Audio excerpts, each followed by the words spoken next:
ministries have come from people with a need saying, look, Pastor, could this be a ministry? And unless the idea is ridiculous, I say, go for it. Cherie Locke moved here from New York with her son, full of energy, learning to sew herself.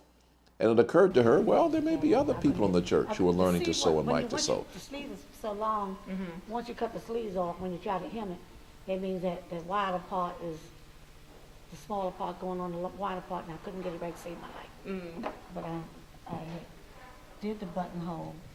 But I want her to tell me. The Stitch in Time ministry was a sort of brainchild of mine. I wanted to learn how to sew and could not afford to take classes at the local sewing shop, and remembered that there were several people here at CPC who knew how to sew, and thought about starting something with them after some friends saw me with my sewing books when I was teaching myself how to sew.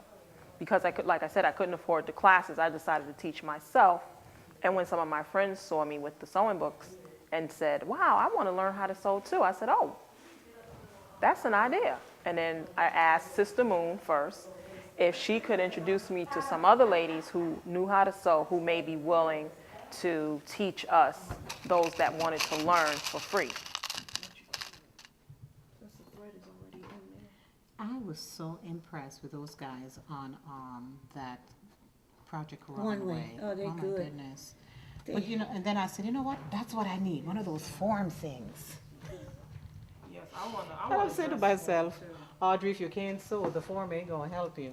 Well, I got one, but I got to put it together for my size. Oh, and Sherry, you know what I was thinking? Here I go thinking again. I got that teddy bear pattern, and I figure I'm making me some teddy bears. Heather voted for cats, but we're gonna do teddy bears. One of the things that I have been blessed to experience at CPC is we are a family. We don't just come to church and that's it.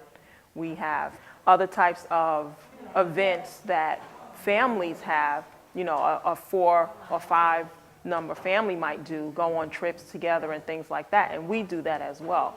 And I thought this would be a great way for us to not only learn a useful skill, but to grow together as a family, spending time together, doing something that we love. And then once we have enough skill, we could branch out with an outreach program, making things for veterans or children in hospitals, which is something that we're going to embark on this year, hopefully. The sewing ministry, to me, is just another way, and again, another ministry, by the way, where you could invite people from the neighborhood. I always analyze the evangelistic outreach potential of the ministry, so we're not just, as it were, serving ourselves.